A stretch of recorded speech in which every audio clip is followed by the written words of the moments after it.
Hi my friends, welcome back to another Get Ready With Me. My name is Soraya, and if you're here, that means you're here to hang out with me, sip on a nice drink, and go over another true crime story. So our case of today will be about Kathleen Folbigg, and trust me when I say that this story is going to be a lot. This might actually be a longer video, but we'll see. But first, let me go ahead and introduce my drink for the day. So for today's drink, we're gonna be drinking the Tropical Bliss Recess.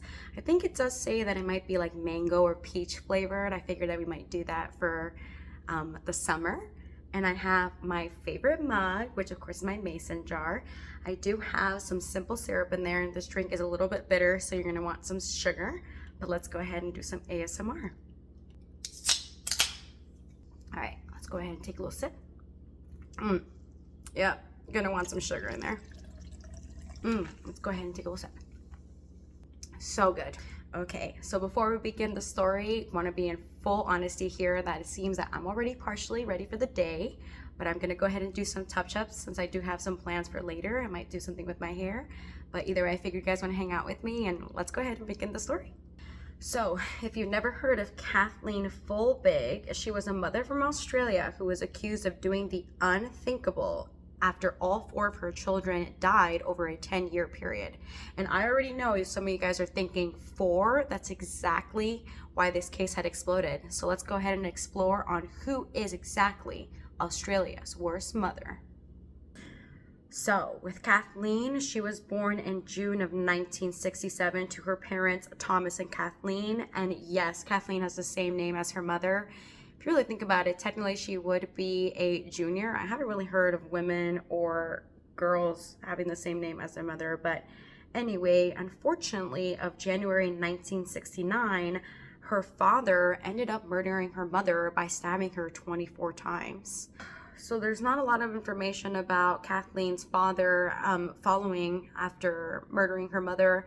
There were some things that I did find, but they didn't seem like reliable sources. But anyway, he ended up getting arrested the next day and had spent 15 years in prison before, towards the end of his sentence, he was deported back to England. I'm starting to do that thing where I open my mouth when I'm doing my concealer. Can you guys relate? All right, but moving on to mascara. About a year later, in 1970, Kathleen had been put into a permanent foster care home where she would be there until she became a young adult. And right around the age of 17, she had left school and ended up meeting and marrying her husband, Craig Folbigg, in 1987. I think she must have been about like 20 years old when this happened. That seems pretty young. All right, it seems like I'm kind of happy that we're touching up my makeup because it's almost coming off. But anyway, there was not a lot of information about the relationship online, but in 1989, they ended up having their first son named Caleb. And remember how I mentioned in the beginning about unthinkable things? I hope you guys are following. But Caleb had been born and immediately diagnosed by a pediatrician to have, gonna take me a moment here to pronounce it. Give me a second. He had a mild case of, I'm trying to brace myself how to say it, I'm sorry, let's start again. Laryngomaplasia, I think. I'm going to go ahead and insert that word right here. But the pediatrician had told them that he would eventually outgrow this, but unfortunately, 3 weeks later, Caleb had passed away in his sleep. All right, so I'm going to go ahead and take a little break with the sip. But anyway, following up with the tragic loss of Caleb, Kathleen and Craig ended up having their second son, Patrick, in June of 1990, and Craig had been with Kathleen for about 3 months following up with the care of their second child. I think he must have done this because he wanted to be there for his wife, provide support, and be able to be by her side after, they had suffered this grand loss of Caleb. And he was pretty adamant on being there for those 3 months. Of course, it was until he had to go back to work, but it was pretty sweet to read online that he wanted to be there for his wife. All right, so I think I'm gonna go ahead and do my eyeliner off camera. Before I do so, following up with the story, about 4 months later in October, Craig had heard Kathleen screaming and found her at their baby's bed. That's when he had noticed that Patrick was not breathing and performed CPR before calling the ambulance. And when they had taken him to the hospital, he was diagnosed with epilepsy. Following his recovery for the next months, about 4 more months later, Patrick had unfortunately died. It was based on the reports that Kathleen had telephoned Craig to, quote, "It's happened again," end quote. And this is the quote that a lot of people take out of context. Later on, as you'll hear the other events following their other two children, to kind of quote and label this for Kathleen to be Australia's worst mother, which, you know, in my opinion right now, I would just understand that this is just a reaction based on following their second tragic loss of their children.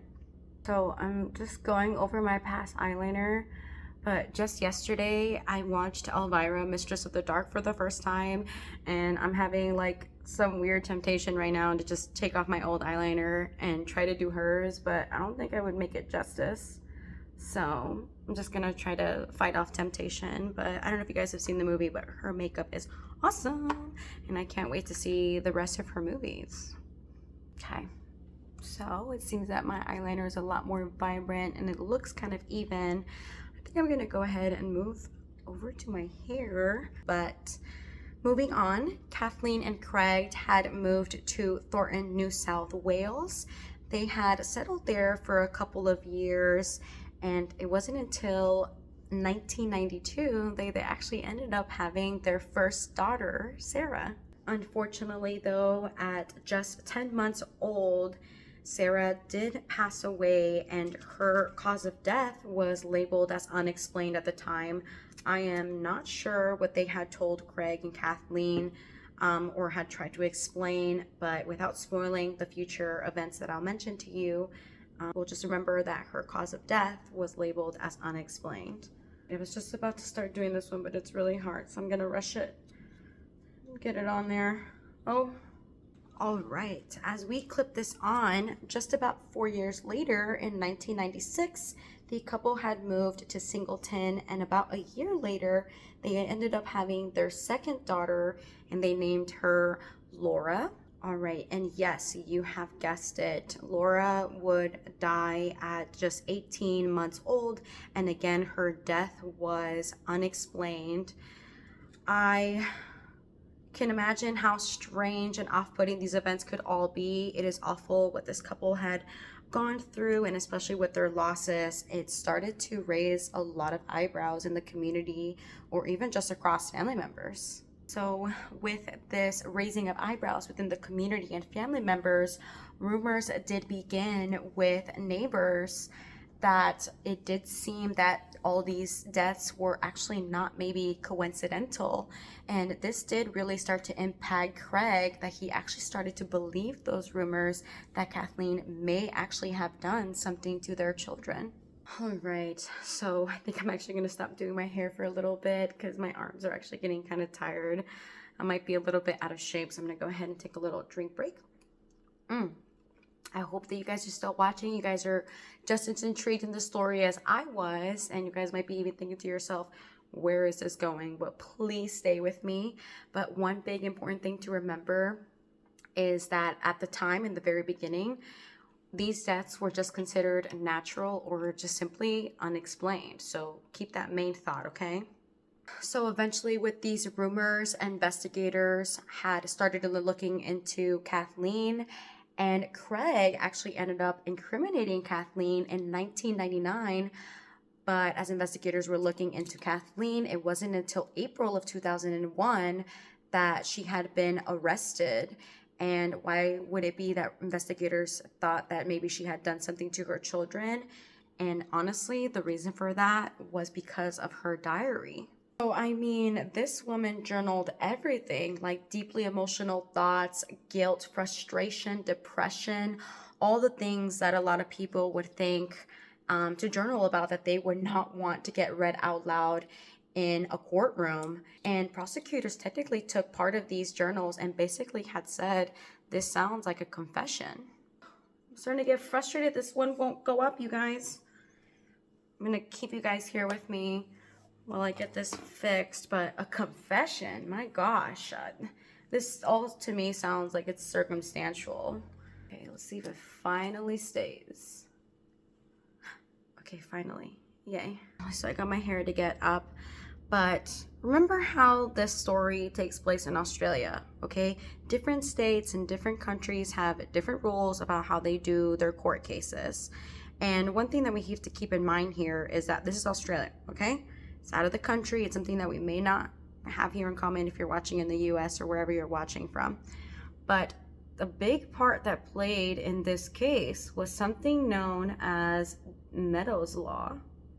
Now, stay with me because I had to research the hell out of this because I truly was not understanding what this Meadows Law was. Okay, so go ahead and stay with me. I'm going to try to make this as simple as possible. But basically, this law is based on an old theory by a pediatrician named Roy Meadow. The idea was technically, and I quote, that 1 sudden infant death is a tragedy, and 2 is suspicious, and 3 is considered murder unless proven otherwise. And I'm sorry, but that statement alone feels insane because it's basically creating this mindset that if there are multiple deaths in a family, it would almost automatically make the mother look guilty.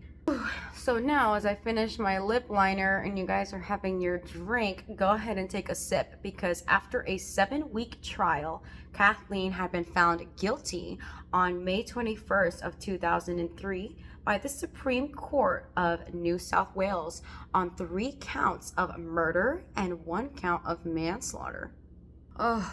So now that Kathleen has been found guilty, it wasn't until months later in October that she had received her sentencing, and she had been officially sentenced to 40 years in prison with a non-parole period of 30 years. I am lost at words. I don't even know where to start, and I can't get frustrated on camera. Because this is just frustrating. There is no count or evidence. This is basically circumstantial, and like I said, based on this old theory of Meadows Law, that it just simply is impossible for multiple deaths to occur without it just being because of natural causes or unexplained reasons. All right, but luckily though, Kathleen did file an appeal challenging both her convictions and her sentencing, but like I mentioned, there is no direct forensic evidence of murder. The entire evidence is circumstantial, and there's just a possibility of the children dying of natural causes and even just labeling it as SIDS. Now, if you don't know what SIDS is, it's a sudden infant death syndrome. It's technically just an unexplained and sudden death of an infant who is typically under age of 1 year old. Okay. So I'm going to go ahead and be extra careful right now, you guys, because if you guys haven't seen any other video of mine, there's this blush that I really love, and it's currently broken right now, but I'm still going to go ahead and put it on, but I can't show you guys because I don't want it to break it and have it spill everywhere. Okay, going back to the story, on February 17th of 2005, the Court of Criminal Appeals did end up reducing her sentence to 30 years imprisonment with a non-parole period of 25 years. Talk about some frustrating circumstance. I mean, I guess some change is better than nothing. So that was it, you guys. For many years, this was known as the official story. Remember that this takes place in the late 90s, early 2000s. And just as time had passed, there was this amazing thing that would start to advance known as science. So this is the part that where everything gets really important, and I'm going to break it down as simple as I can. But after several years of Kathleen serving her sentence, lots of researchers began to study the DNA of Kathleen's children. So with this research, it was found that some of the children actually carried rare genetic variants that affect how the body regulates heart rhythm. So one of these key findings was a mutation in a gene. Okay, wait, hold on, don't leave me. I promise I'm trying to explain this to you guys. I have my notes, and it's just lots of big words here, but let me start again. These findings are a mutation in a gene linked to the electrical signaling in the heart. So basically this means that the heart can suddenly stop working properly even if the children are healthy. So it seems that in simple terms, this can cause sudden, unexplained cardiac arrest during sleep or at rest. So this simply changes everything. If you guys haven't locked in, you guys are thinking what I'm thinking, please do. This is just about the beginning towards the end. So technically these deaths, you guys, would become explainable, and therefore Kathleen's legal team would want to take this back to court. But it didn't just only stop there. Other experts had found additional underlying medical conditions that would explain the different deaths in all of the children. So after many years of scientific review, Kathleen is locked up and serving her time, while expert testimony and a formal inquiry would allow the legal system to revisit the case. Whew, so it seems like we're getting towards the end, you guys, but officially in 2023, after serving 20 years, Kathleen Folbigg had been pardoned and released after the inquiry had found that there was reasonable doubt about her guilt. Oof, I don't even know what else to say.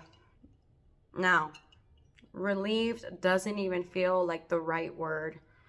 More like glad that justice had finally caught up.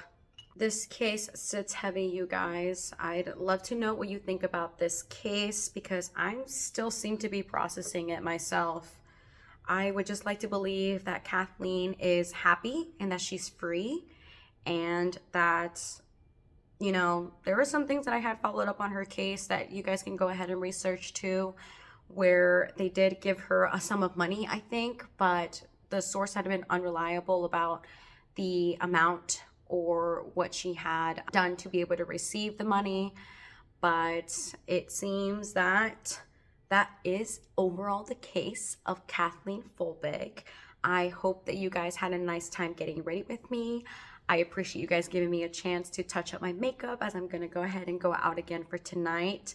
Thank you again for watching and hanging out. I had so much fun. Meet me down in the comments so you can let me know all of your thoughts and opinions. I can't wait to see you in the next one.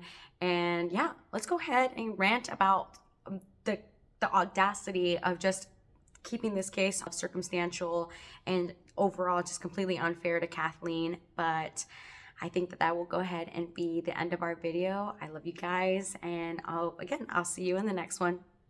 All right. Okay, here's a little bonus.